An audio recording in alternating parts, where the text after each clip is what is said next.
विकास कामांचे ठेके मर्जीतल्या ठेकेदारांना देण्यासाठी परजिल्ह्यातील वृत्तपत्रांमध्ये जाहिरातबाजी आणि पालिकेचा लाखो रुपयांचा भंगार कवडीमोल दरात विक्री करून भ्रष्टाचार केल्याचा गंभीर आरोप करत शिवसेना उद्धव बाळासाहेब ठाकरे पक्षाच्या कार्यकर्त्यांनी कुरुंदवाड पालिकेवर जोरदार मोर्चा काढला।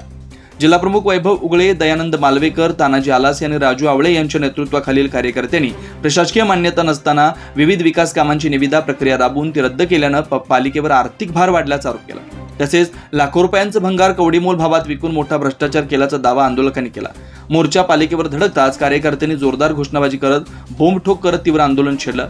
संतप्त आंदोलकांनी मुख्याधिकारी टीना गवळी यांच्याशी चर्चा करण्याची मागणी केली, मात्र मुख्याधिकारी आंदोलकांना कोणतेही उत्तर न देता निघून गेल्यानं वातावरण अधिक तप्त झालं। त्यामुळे संतप्त झालेले जिल्हाप्रमुख उगळे, मालवेकर, आलास आणि राजू आवळे यांनी थेट मुख्याधिकारी कक्षात ठिय्या मारत अधीक्षक श्रद्धा वळवडे मगदुम, पाणीपुरवठा विभागाचे अभियंता प्रदीप बोरगे आणि बांधकाम विभागातील कर्मचाऱ्यांवर प्रश्नांची सरबत्ती करत त्यांना धारेवर धरलं। आंदोलकांचा संताप वाढतच गेल्यानं मुख्याधिकारी कक्षाला टाळे ठोकण्याचा प्रयत्न केला। पोलीस हवालदार विवेक कराडे आणि फारुख जमादार यांनी आंदोलकांना शांत करण्याचा प्रयत्न केला, मात्र आंदोलक आपल्या भूमिकेवर ठाम राहिले। पोलिसांनी आणखीन कुमक मागवत बंदोबस्त लावला। आंदोलकांनी आपला मोर्चा पालिकेच्या गेटवर वळवत मुख्य प्रवेशद्वाराला कुलूप लावण्याचा प्रयत्न केला, ज्यामुळे आंदोलक आणि पोलिसांमध्ये झटापट झाली। काही काळ तणाव निर्माण झाला होता।